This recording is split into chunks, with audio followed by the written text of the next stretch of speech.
Olá, seja muito bem-vindo ao Mundoscast, o podcast do grupo de pesquisa Mundus. Eu sou Vitor De Pieri, professor, pesquisador em Geopolítica e Relações Internacionais da UERJ, e vou conduzir nossa conversa de hoje. Neste episódio, reunimos especialistas para analisar as grandes transformações da ordem mundial, os desafios da disputa entre China e Estados Unidos, o avanço da multipolaridade e os possíveis impactos dessas mudanças para o Brasil e para o sul global. Mais do que acompanhar os acontecimentos internacionais, nosso objetivo é compreender as forças que estão moldando o mundo contemporâneo e refletir sobre os caminhos que se abrem para as próximas décadas. Prepare-se para uma conversa profunda, qualificada e estratégica. Está começando o Munduscast.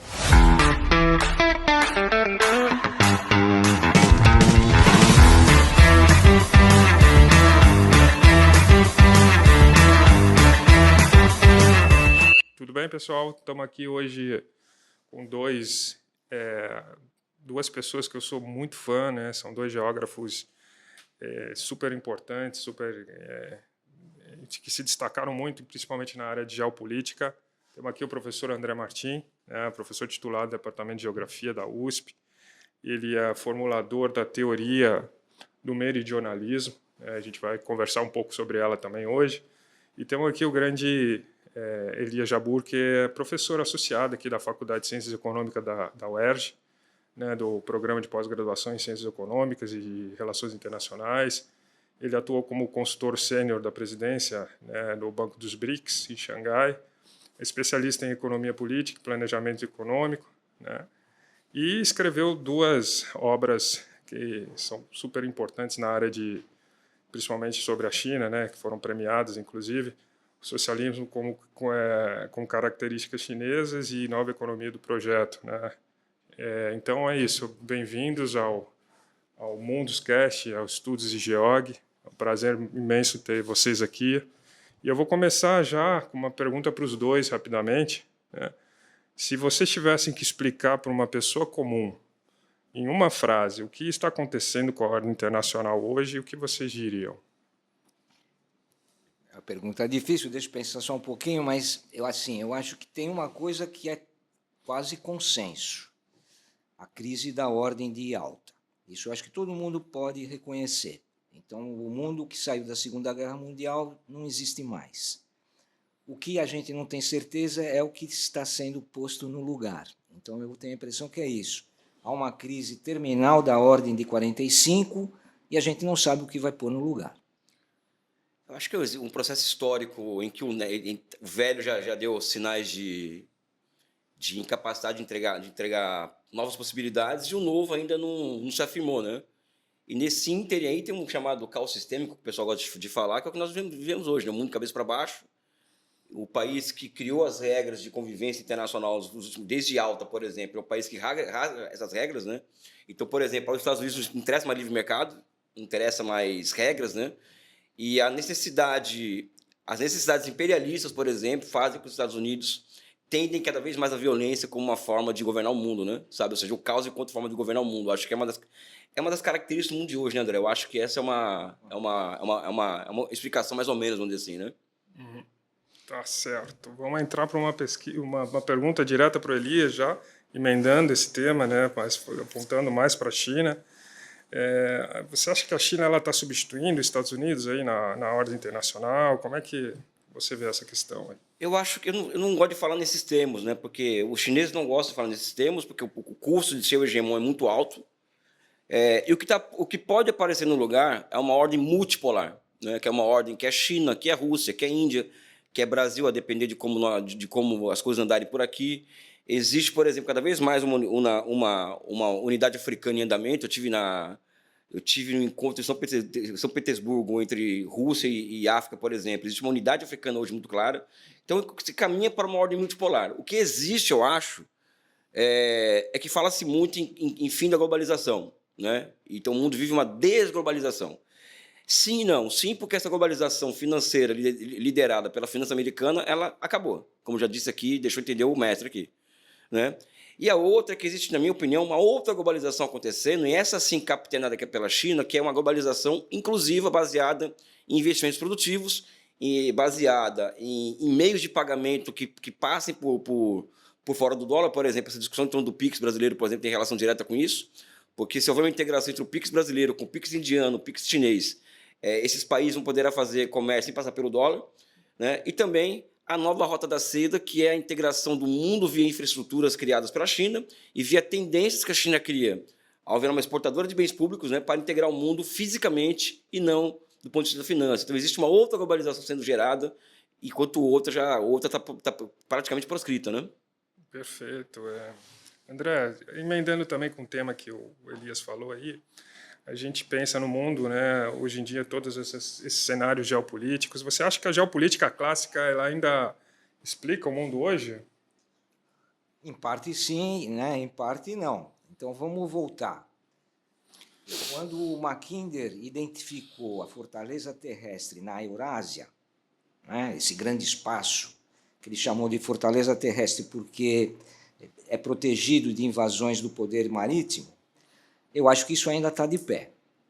Mas o corolário da tese dele, que é a ideia de que quem domina a Europa Oriental domina o mundo, eu acho que essa está prejudicada, né? Porque a gente já teve a experiência do período em que a Rússia dominava a Europa Oriental, né, com o bloco soviético, e ela não dominou o mundo.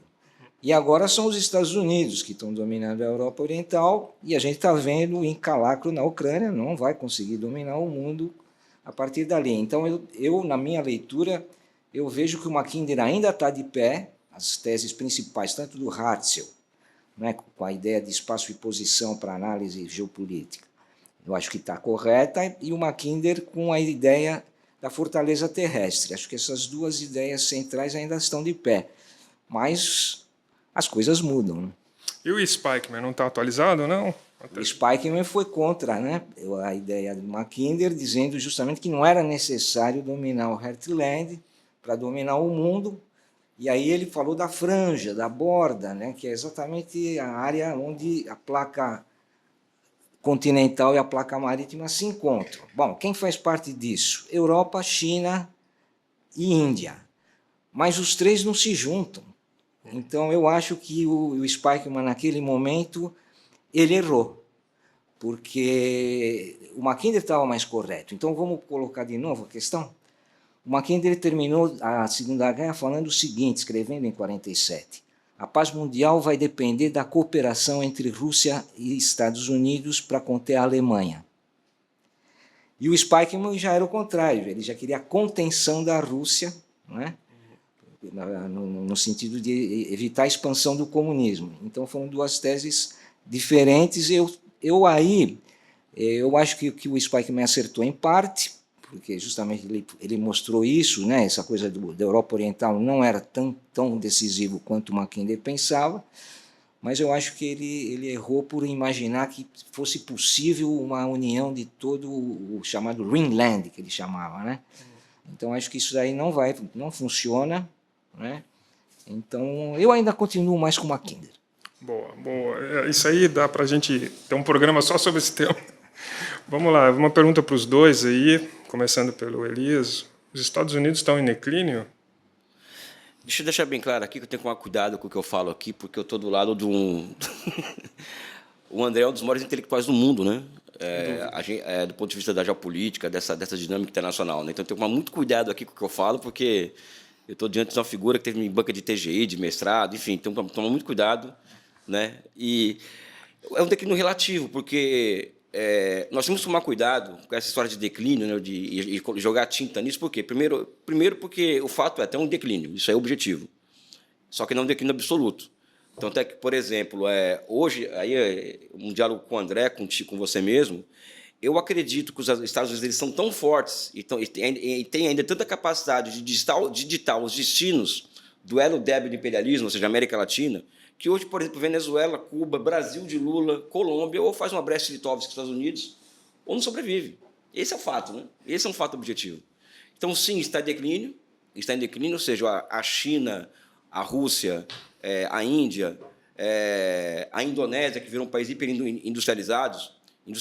O Sul global hoje tem um PIB muito maior que o Norte global. Os BRICS gera mais riqueza do que o G7. A China e a Índia juntas produzem mais riqueza do que a Europa e os Estados Unidos juntos, ou seja, os dados são muito claros em relação a isso. Agora, não dá para menosprezar um país que tem 800 bases militares no mundo, né? E mais do que isso, eles detêm ainda o monopólio da moeda de transação internacional, então eles conseguem desestabilizar quem eles quiserem desestabilizar a partir disso, e mais do que isso, as classes médias do mundo inteiro, elas ainda pensam que querem ser americanos, ou seja, tem um modo de vida americano. Sim. Então, eu ficaria muito com o pé atrás de falar em declínio absoluto e ficaria com declínio relativo.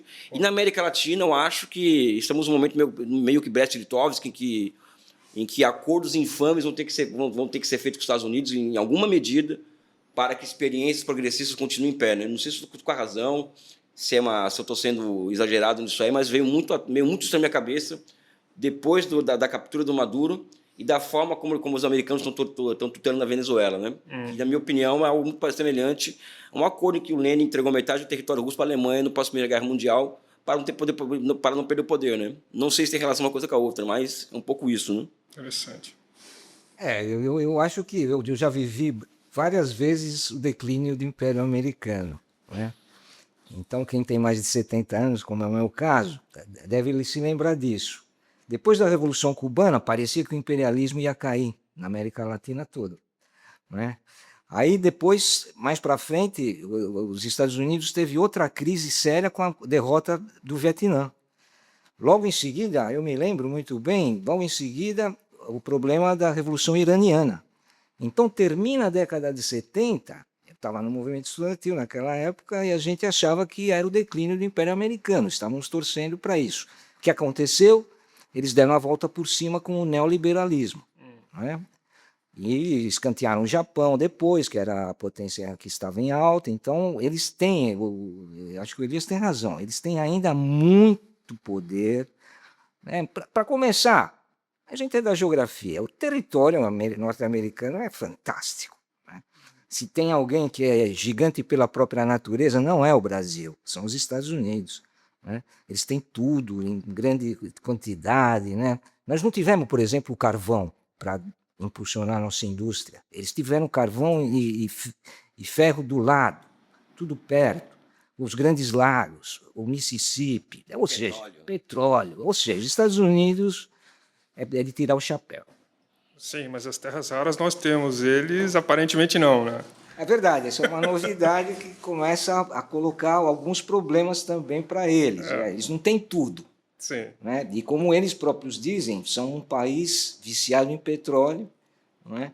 Então eles têm um consumo que vai além das capacidades deles, né? Mas que eles são uma potência que ainda tem muito a dar, sim, eu acho dúvida. que é inegável. Mas eles estão em decadência faz tempo, na verdade. Né? Já dos anos 70, vamos lembrar, quem começou a mudança tecnológica, né, com os robôs não foram os americanos. Né? Eu me lembro muito bem que o livro que fez sucesso naquela época, nos anos 80, era Ascensão e Queda das Grandes Potências, do Paul Kennedy, e a ascensão era o Japão e a decadência eram os Estados Unidos. Mas os Estados Unidos soube interromper o crescimento japonês, forçando a elevação do valor do ien.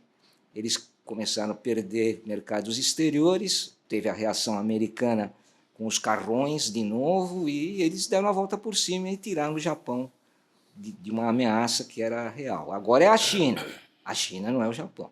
Pois é. E cá entre nós, André, não sei se a concordância aqui, temos que tirar o chapéu aqui, pessoal, entenda o que eu vou dizer aqui, e o André deve, não sei se acho que vai concordar. O Reagan é um estadista, né? Porque o Reagan, por exemplo, ele acaba com a festa, por exemplo, do Partido Democrata, com o papo de direitos humanos, né? Ele decide pôr um fim à baderna, entre aspas, nossa, aqui na América Central.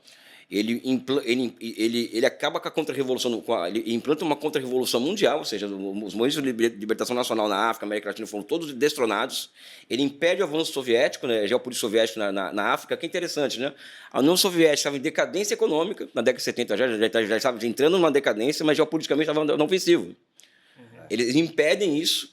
Eles impedem, por exemplo, eles dão fim às experiências brasileiras e mexicanas de desenvolvimentismo, né? Enquadram o Japão e a Alemanha e impõem uma guerra nas estrelas para a União Soviética. E mais do que isso, eles combinam o preço do petróleo com a Arábia Saudita em 86, né, para aumentar a oferta de petróleo, o que levou à primeira quebradeira soviética. Ou seja, o Reagan está para os Estados Unidos, do meu ponto de vista, André e Vitor, na mesma proporção, dado o seu tempo histórico, tá? Do Deng Xiaoping na China, porque os dois colocam ordem na casa, em certa medida, né? Claro, o Deng Xiaoping é muito mais sofisticado, com uma visão muito mais de longo prazo e tal, mas os dois colocam ordem na casa, né? Tanto no lugar do mundo quanto em outro, né? É uma viagem que eu faço, às vezes, a lá André, né? Que nos ajuda a refletir sobre esse mundo hoje, né? E o passado recente. Bom, puxando o gancho, então, com o que vocês falaram aí, vocês acham que a gente está vivendo aí uma nova Guerra Fria? Ou essa comparação é errada aí? Eu não gosto disso, porque eu, desde a década de 80, nas minhas aulas, eu insisto de que não houve o fim da Guerra Fria. Porque, simplesmente, a gente não sabe o que é a Guerra Fria. Como é que a gente define a Guerra Fria? O que foi a Guerra Fria? Socialismo e capitalismo? Não, socialismo e capitalismo é algo muito mais amplo, né? Então, o que foi exatamente isso? Vamos lembrar um pouquinho. O que, na verdade, o Gorbachev conseguiu foi interromper a corrida armamentista. Estávamos numa corrida armamentista. E você lembrou do Reagan, que colocava a União Soviética como o império do mal. E eu acho que você teve razão em mostrar isso. E eu agora vou fazer o argumento contrário. Claro. Lembrando que o Gorbachev também foi estadista. Hoje ele é muito criticado. Mas ele fez uma mudança geopolítica fundamental, que foi exatamente conseguir se contrapor àquela política que apontava para uma inevitável guerra nuclear. Vamos lembrar, 88, tinha aquele relógio do fim do mundo, aquela coisa toda, e a política do Gorbachev desarmou isso, né? E eu vou lembrar que foi graças ao Gorbachev que, na verdade, a União Soviética furou o cerco, porque havia um cerco europeu e chinês. O Mao Tse-tung estava do lado dos americanos contra a União Soviética, vamos lembrar disso, tá certo? E o que o Gorbachev fez? Ele faz a paz com a Alemanha, apoiando a reunificação alemã, e vai para a China reabrir as relações com a China, que estavam interrompidas desde 58. Então, tudo bem, ele perdeu politicamente? Perdeu, mas ele ganhou geopoliticamente. Tanto é que a China agora é aliada da Rússia, né? E o gás e o petróleo russos são decisivos para a Europa. Guerra Fria é muito forte, eu acho, falar, tá? Até porque existe hoje, depois de 45, existiam dois mundos, entre aspas, muito claros, que é o mundo bloco soviético, bloco, né? Então, aí poderia dar margem de interpretação para o que o André coloca como Guerra Fria mesmo. Hoje existe uma interdependência econômica entre China e Estados Unidos muito grande, mas muito grande. Apesar que eu acho que está acabando isso, porque a China está caminhando rapidamente para a sua autossuficiência tecnológica, muito rapidamente. A NVIDIA, por exemplo, tinha 95% do mercado chinês de chips em 2017. Hoje é zero, por exemplo. É zero. Não é? Mas Guerra Fria é muito forte falar que existe uma Guerra Fria quando existe uma total interdependência entre China e Estados Unidos, e China e economia internacional, porque a União Soviética não era uma economia integrada ao sistema internacional como é a China hoje. Né? Então, como diz o primeiro chinês, o chanceler chinês, uma guerra entre China e Estados Unidos, fria ou quente, os prejuízos para o mundo são muito grandes. Então, acho que não existe uma guerra fria. O que existe, eu acredito, é uma tentativa de bullying tecnológico em relação à China por parte dos Estados Unidos, para tentar interromper o crescimento chinês, que deu errado. Deu errado, né? E eu volto aqui. O que existe é uma coisa muito mais complexa do que uma noção como Guerra Fria, que é uma luta entre o velho e o novo, o que vai aparecer lá na frente. Eu acho que é basicamente isso, né? E esse negócio de Guerra Fria 2.0... Não, pior ainda. Está errado, porque exclui a Rússia. Então, tá errado isso aí. Aproveitando, Elias, você falou a gente falando da Guerra Fria, da ascensão da China, o que você acha que os analistas ocidentais entendem sobre a China? Né? Eu vou ser muito honesto com vocês, assim, sabe? Eu estudo a China há 30 anos. O André acompanhou o início da minha jornada. Não entende nada. Eu acho que existe uma arrogância ocidental muito grande em relação à China, né? Que foram pegos de surpresa. Então, durante a década de 90 inteira, qual que é a lógica? Diz que eles quererem crescerem economicamente Porque como aquilo ali é uma ditadura, e que a ditadura não combina com o livre mercado, ou seja, a China não é nem uma ditadura no sentido clássico da palavra, porque a China é uma coisa chinesa, e nem, nunca foi livre mercado, nem pós-78, né? Então não entenderam absolutamente nada. Né? Então, hoje, por exemplo, quando eles falam do expansionismo chinês, falam com base em quê mesmo? Né? Base em quê? Porque eu sou materialista histórico que na história. A China nunca foi um país expansionista, ela só foi um país expansionista quando ela foi governada por dinastias estrangeiras, como o Shui Mongol. E a China gera, a partir daquela combinação de muita terra e muita água na sua formação, na sua formação histórica, né? Filosofias tolerantes e civilizatórias. E isso acaba impregnando, inclusive, a visão de mundo que a China tem em relação ao resto do mundo, sabe? Os Estados Unidos, ele é um país que ele é refratário daqueles corpos filosóficos que surgem no Mediterrâneo Oriental, a Palestina histórica, onde as relações de ser humano e natureza são muito ruins, e ali surge o quê? Noções de uma destino manifesto, povo eleito, Nova Canaã. Os americanos herdam isso. Então, o Velho Testamento acaba aqui sendo uma característica da política externa dos Estados Unidos. Olho por olho, dente por dente, a vingança. A China não. Né? Então, quando você analisa a China, não leva em consideração essa coisa que não é básica, isso é histórica, isso é por demanda de estudar, e não leva em consideração, por exemplo, Fantástico, na semana retrasada, teve 3 episódios sobre a China. Aí falou da alimentação na China, porque a alimentação é barata, falou da questão dos transportes, uma série de questões. Eles esquecem uma coisa básica. Eles acham que a China é uma tecnocracia, e como a Globo adora uma ditadura, aquela tecnocracia para o Brasil seria interessante. Né? Então, uma crítica, André, à democracia burguesa pela direita que a Globo faz ao falar da China.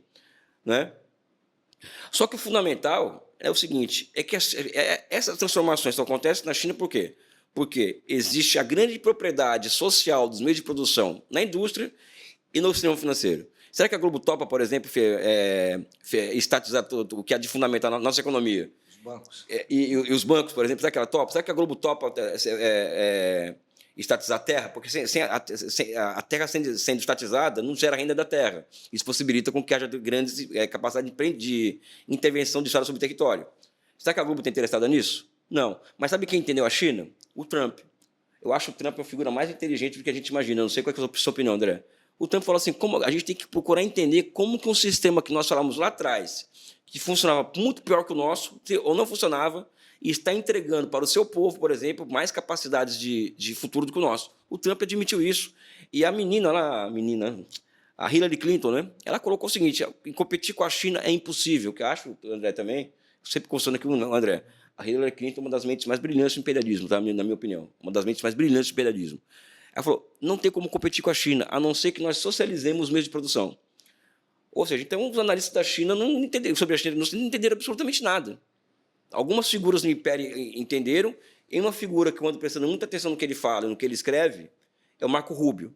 Que a gente gosta de fazer sátira aqui no Brasil do Marco Rubio, que é o Rio. É mesmo, tudo isso é verdade. Mas ele tem muita clareza do que é a China, do que significa a China, das potencialidades da China e como a China pode ameaçar a hegemonia americana. Então, ele tem muita clareza em relação a isso. Né? São figuras que a gente tem que aprender isso com o André, tem que ler todos esses caras aí, senão a gente não entende o mundo, né? Sem dúvida. Você está ouvindo o Munduscast. Conhecimento, análise crítica e debate qualificado sobre os grandes temas da geopolítica contemporânea. André, qual que é o maior...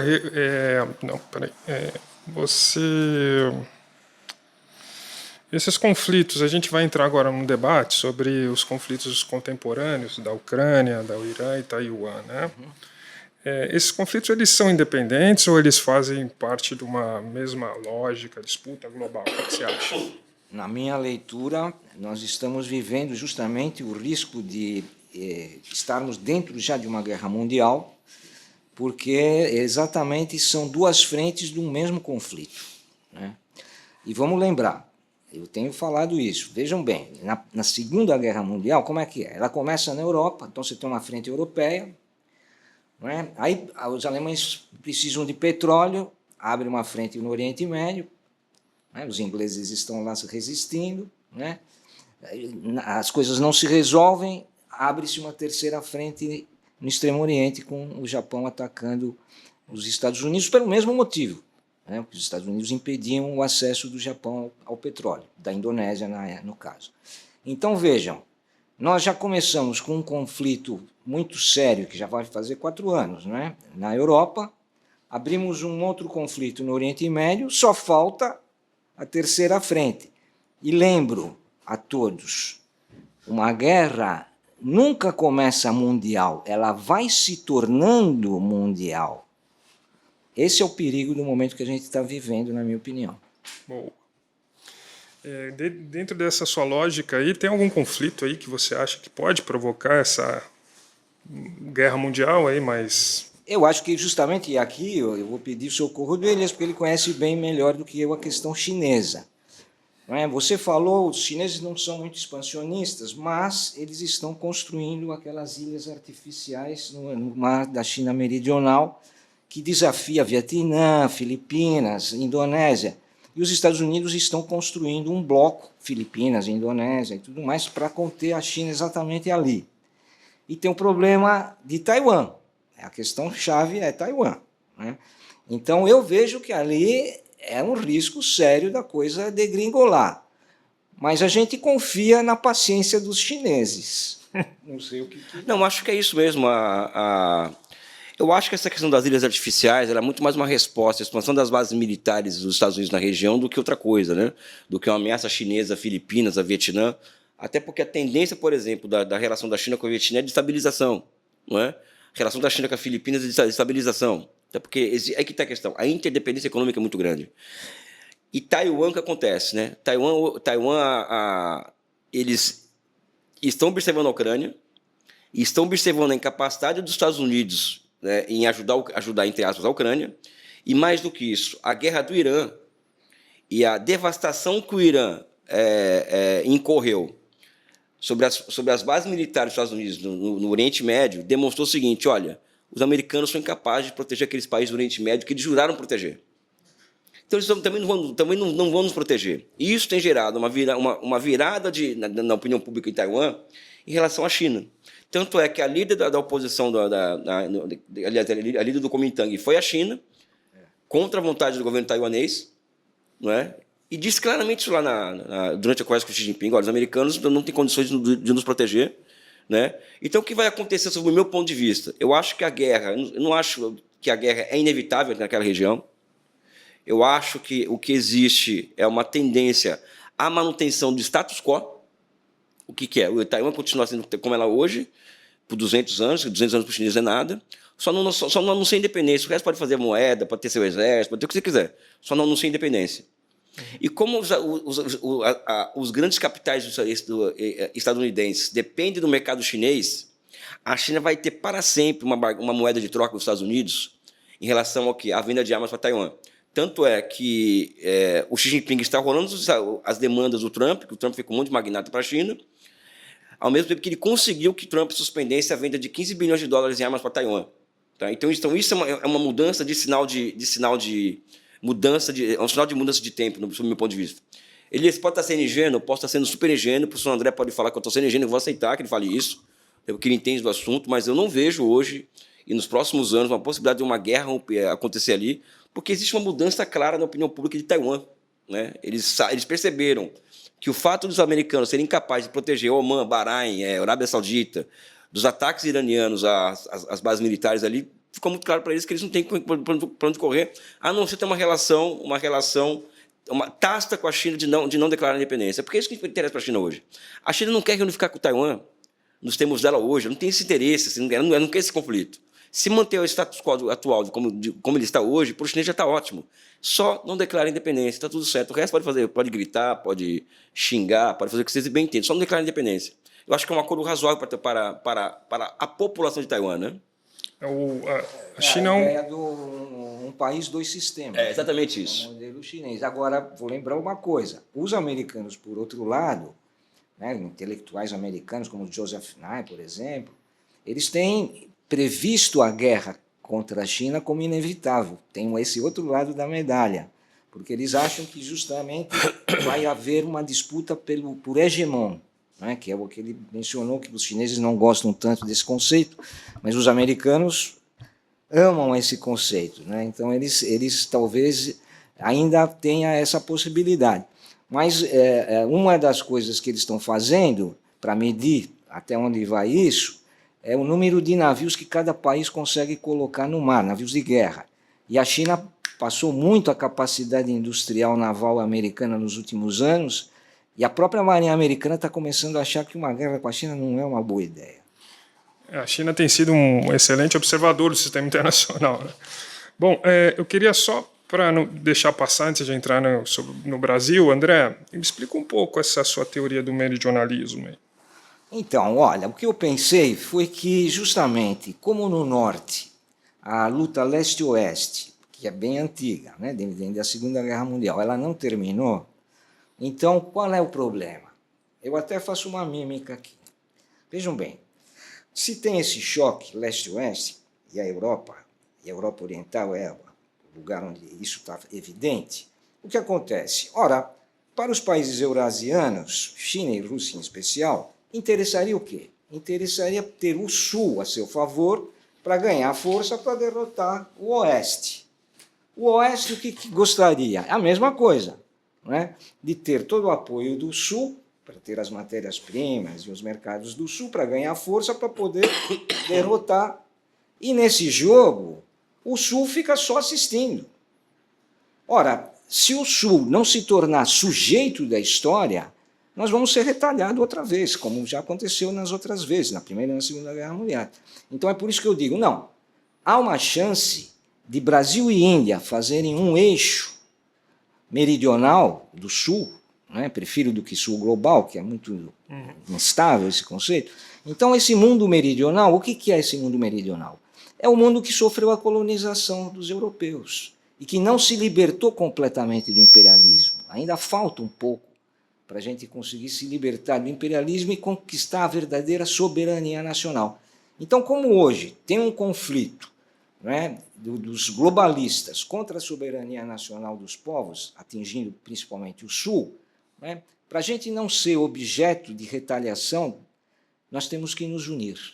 Então, se o Sul se unir, Brasil, Índia, África do Sul e Austrália, nós montamos um bloco da paz. Então, vejam, se o Sul é um ator, ele desanuvia as tensões, não é? Porque você vai chamar a atenção do Sul no leste e no oeste, porque é o Sul que está fazendo, não é, uma maior aproximação. E isso é evidente do ponto de vista econômico. As relações Sul-Sul são as únicas que têm condições de crescer bastante. Eu tenho umas perguntas sobre o Brasil, então você já respondeu a seu ponto de vista, pelo jeito. Elias, você acha que o Brasil está preparado para um mundo multipolar? Enfim, qual que é o maior erro do Brasil hoje em dia na política externa brasileira? Você acha que tem? Se eu fosse conselheiro do presidente da República, qual conselho você daria para ele?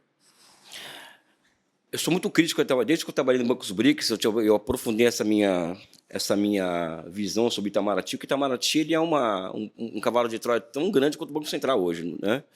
O Itamaraty ele passa por uma... Não é mais aquele Itamaraty que sustentou o braço externo do Estado Nacional de Desenvolvimento Brasileiro.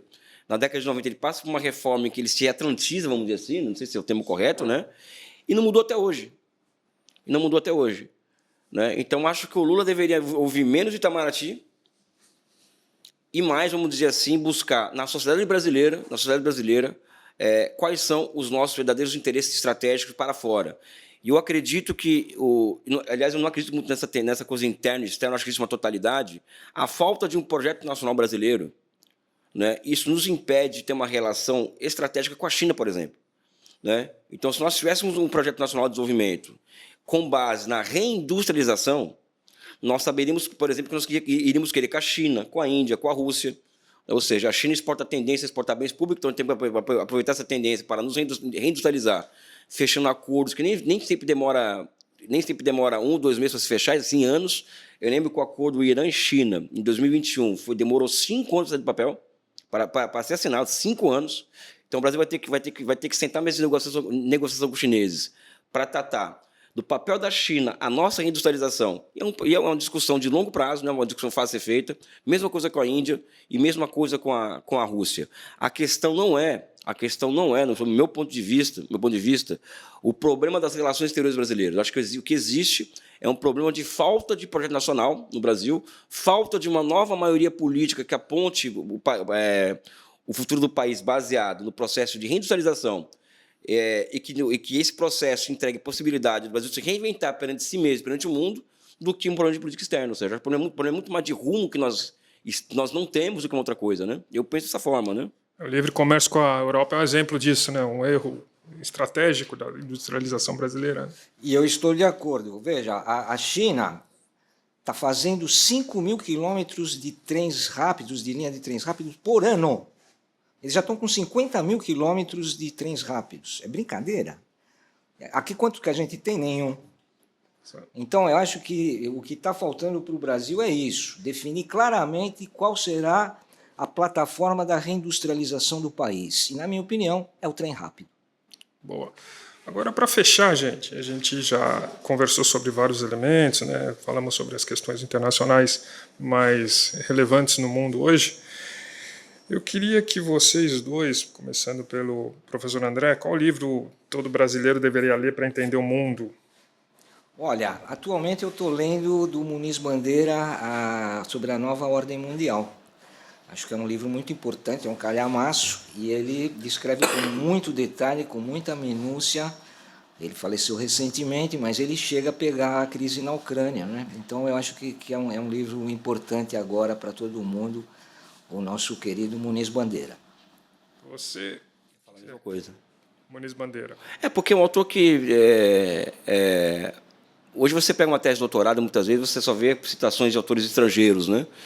E eu tenho feito um movimento, André, de um tempo para cá, principalmente depois da minha estadia na China, em contato com os intelectuais chineses, de falar mais de autores do sul global, que, sob o meu ponto de vista, está aqui do meu lado, são mais sofisticados intelectualmente do que o norte global acaba entregando hoje. Porque a decadência a decadência relativa dos Estados Unidos atinge tudo, né? Inclusive a capacidade de interpretar o mundo. Né? Enquanto que a criatividade mundial está aqui embaixo. Na sul global, o André não concorda, mas tudo bem, vou usar como forma genérica. Né? Está aqui no sul global, está aqui no meridiano, vamos dizer assim, sabe? Então, o Muniz Bandeira talvez seja um dos intelectuais mais brilhantes do mundo na sua época histórica. Né? E brasileiro, cara, brasileiro. A desordem mundial é o primeiro que ele reelabora a teoria do imperialismo ali. Ele reelabora a teoria do imperialismo, ele prevê a guerra da Ucrânia, né? Ele prevê com detalhes, aquilo é uma coisa muito impressionante. Né? E o Muniz Bandeira é uma figura que eu queria ter conhecido várias pessoas, né? Pessoalmente. Uma delas é ela, não sei se você conhece ele pessoalmente, né? Conheci uma vez só. Eu queria ter tido a chance de conversar com ele. Igual eu tive a chance de falar com o André, por exemplo, porque ele é um intelectual gigantesco, né? Enfim, eu também indicaria esse livro, A Desordem Mundial, com certeza. Perfeito. Antes de encerrar, eu vou passar aqui a palavra para o professor Patrick, nosso professor aqui da Geografia da UERJ, né, colega meu. Ele tem uma pergunta para vocês, enfim. Bom dia. Primeiro, Vitor, obrigado aí pelo espaço, abrir o espaço para aproveitar aqui a presença de vocês dentro do GEOG, né, uma presença ilustre. Então, dito isso, a gente vai sediar em novembro uma jornada de geotecnologias aqui no Maracanã. Né? E a gente discute cartografia, discute tecnologia espacial, sensoriamento remoto, sob uma perspectiva técnica, mas claro que dentro de uma discussão também política de disputas de narrativas, disputas exatamente de visões sobre o território e as territorialidades. Então, eu queria aproveitar para fazer uma pergunta para cada um dos professores, primeiro para o professor André Martins, considerando, né, justamente essa disputa que a gente vive hoje, todo esse cenário geopolítico, todo esse tabuleiro que a gente está identificando aqui no mundo, como que a gente pode buscar soberania se a gente ainda depende muito de tecnologias espaciais, sobretudo Estados Unidos e União Europeia, né? Qual seria um caminho para pensar a soberania sob a perspectiva tecnológica?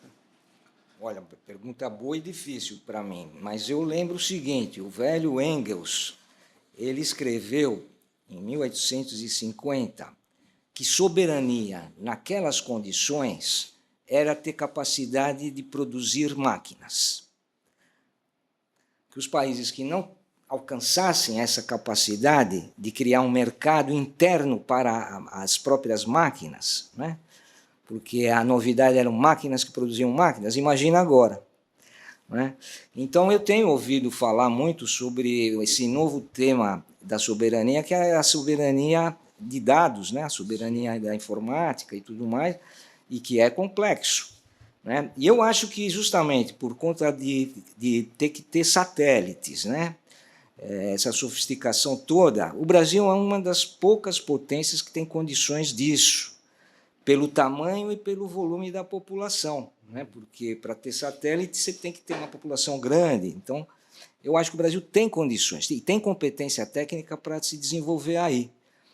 Basta uma afirmação um pouco maior, né? Eu espero que a nossa elite política perceba o risco que está correndo com essa ênfase no agro. Sim. É um grande equívoco isso. Né? Há uma arrogância, me perdoem, o pessoal do agro, de achar que porque a gente tem soberania alimentar, está tudo resolvido. Desculpe, vendendo alimentos para quase 1 bilhão de pessoas, nós temos metade da população brasileira subalimentada, mal alimentada. Então, a coisa é mais, o buraco é mais embaixo. Né? E aí não há futuro para um país que não tenha desenvolvimento tecnológico, essa é a questão.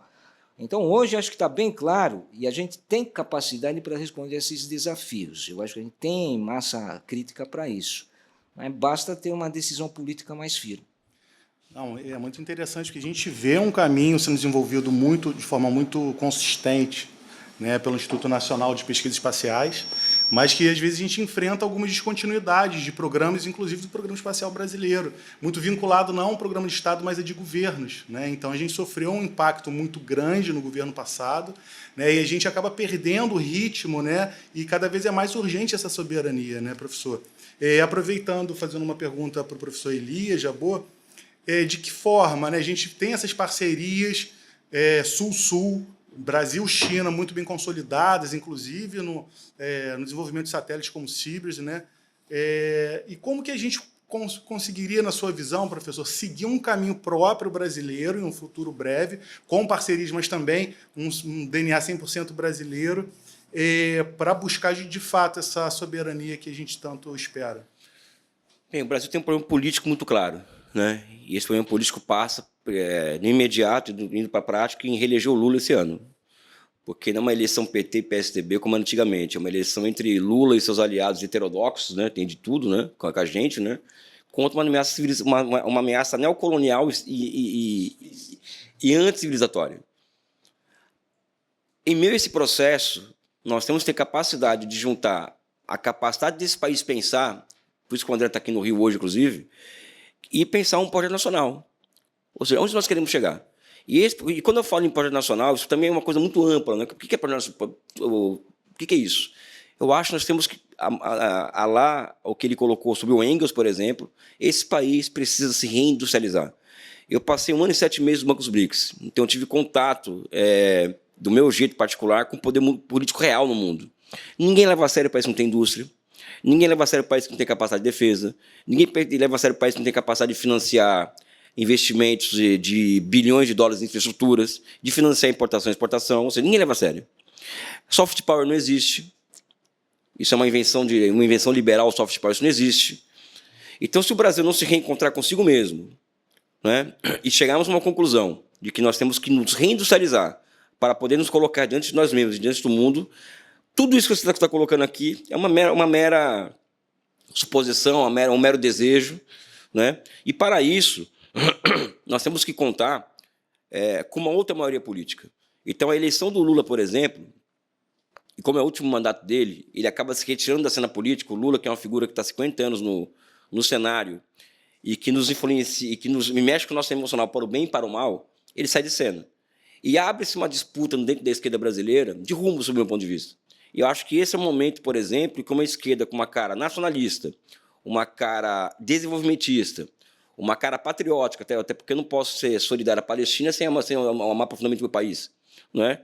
E uma esquerda anti-neoliberal, ela vai ter que se fazer impor. Inclusive, André, eu acho que nós vamos ter que passar por um processo em que pessoas com as nossas ideias, nós disputemos o hegemon cultural da esquerda.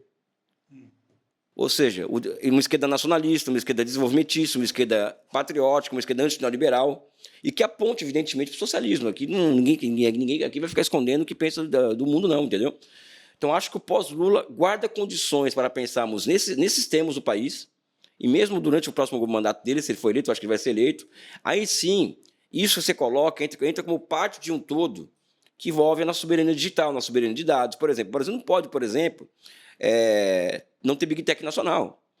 Será que já não está provado e comprovado de que as Big Techs estrangeiras elas influem na nossa vida todos os dias? Que elas influem na nossa capacidade de fazer política? Elas influem na capacidade de humor do povo, por exemplo? Sabe? Então, acho que a discussão é muito mais profunda do que a gente imagina e acho que temos um dilema político dentro da gente, porque eu acho que as nações elas podem desaparecer. E o Brasil, se o Brasil não se cuidar, se o Brasil não tomar um rumo, se nós não nos encontrarmos, o Brasil pode se transformar em breve em uma mera expressão geográfica. Essa coisa do agro, por exemplo, do André, é muito mais grave do que nós imaginamos. Vamos imaginar, por exemplo, se a China ela consegue encampar coisa que não vai conseguir, porque o Brasil a legislação não permite isso, essas ferrovias bioceânicas, por exemplo, ligando o litoral brasileiro a Xangai, no Peru. Isso é consolidar, primeiro, o agronegócio como centro dinâmico da nossa economia, ou seja, estamos perdidos, um país de 200 milhões de habitantes, não dá para depender da renda do agronegócio para viver, ou seja, condenar o povo à miséria. E mais do que isso, vai consolidar o centro-oeste do Brasil como centro dinâmico da economia brasileira, o que significa que o resto do Brasil pode virar uma favela. Isso é muito sério. Isso é muito sério. Então, a industrialização, no sentido ricardiano da palavra, para enfrentar o poder do agronegócio, também é uma coisa que é fundamental. Então, acho que nós temos que começar a falar nesses termos. Quando falamos em sensoramento remoto, também falamos nesses termos. Sensoramento remoto para um novo Programa Nacional de Desenvolvimento. Claro. Sabe assim, politizar a questão. Não é uma questão técnica, essa é uma questão política, claramente, né? Muito bom. Agradeço, então, na realidade, a gente poder colocar em mesa também esse caráter mais tecnológico dentro dessas disputas. Claro, mas se vocês me permitem, eu queria esclarecer um pouquinho a minha implicância com o Sul Global. Não tem problema. Deixa eu explicar. Boa. Deixa eu explicar isso aí, por favor. Acontece o seguinte, eu gosto muito de saber de onde vêm os conceitos.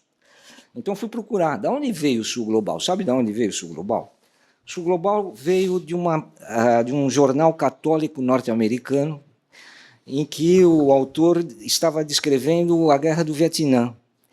E ele disse o seguinte, ele falou, olha, os Vietcongues têm razão, porque justamente eles são uma expressão deste Sul Global que foi sempre explorado pelo Norte. Essa expressão ficou guardada. Em 1980, o Willy Brandt, na ONU, teve a Comissão Sul e tal, foi feito um programa para o Sul, reapareceu o Sul Global. Só que qual é o problema? O problema é que, por exemplo, no mapa do Sul Global, a China é Sul e a Austrália é Norte. Desculpem, aí está um problema sério. Espera um pouquinho. China, hoje, potência nuclear, com assento no Conselho de Segurança da ONU, com esse desenvolvimento tecnológico todo, com tudo isso que a gente tem falado da China, a China é Sul? Então, eu acho que aí houve um problema, porque Rússia e China são Norte. Se a gente considerar que o Norte é como dizia o Norberto Bobbio, o Norte é o hemisfério das potências e o Sul é o hemisfério das impotências. Acho que aí ele pegou melhor. André, e os russos falam em maioria global? Na China fala-se Sul Global e a Rússia fala em maioria global. Porque eu acho que eles estão em dúvida, porque os dois querem capturar a gente. Isso aqui é verdade. Tá certo. Mas o líder do Sul é o Brasilzão. Excelente.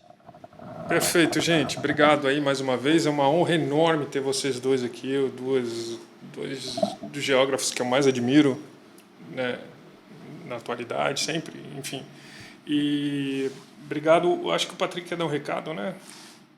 Não, a gente vai sediar, como eu falei no início, a Jornada de Geotecnologias aqui no Maracanã e motivar não só quem está discutindo a parte tecnológica, mas também a geografia como um todo, né, para submeter trabalhos, está aberto a submissão de trabalhos, se inscrever e participar das discussões que vão ser bem ricas aqui em novembro. É isso. Então, damos por encerrado. Obrigado mais uma vez. Mais alguma... Eu só quero agradecer vocês a oportunidade de estar aqui do lado do meu ex-orientando. Aluno, pô. Aluno. André é meu mestre. Isso aí E aí eu tenho muito orgulho de ver hoje ele, aonde ele chegou. Foi muito longe. Não, André, como eu falei no começo, a gente vive num mundo de angústia de influência do Harold Bloom, em que as pessoas são gigantes, são anões com pessoas gigantes, né? E abre mão dos mestres, né? Não tem influência nenhuma, né?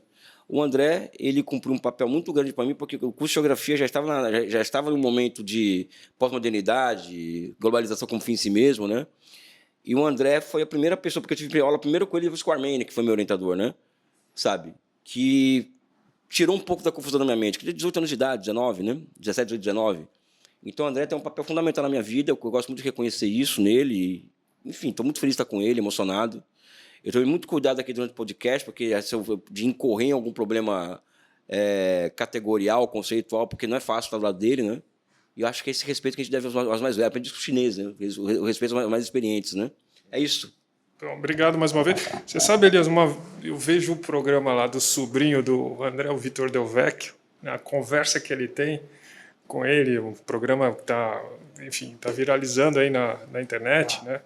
E eu lembro que o André, ele sempre foi assim, cara. No fim de semana eu ia na casa dele, eu ligava, André, estou indo aí tomar um café. E a gente conversava sobre o mundo.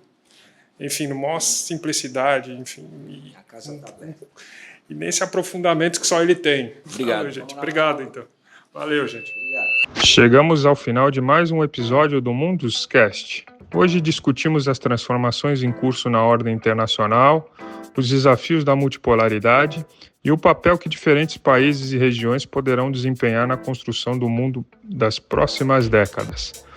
Agradeço a participação dos nossos convidados, o professor André Martim, professor titular de Geopolítica da USP, e o professor Elias Jabbour, aqui da casa da UERJ, e agradeço também a você que nos acompanhou até aqui. Se este conteúdo contribuiu para ampliar sua compreensão sobre os temas debatidos, compartilhe esse episódio e acompanhe os próximos programas.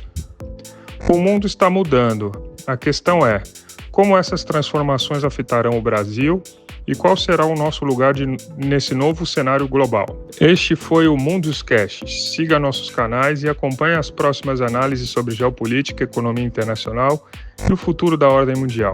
Eu sou Vitor De Pieri e este foi o Munduscast. Até o próximo episódio.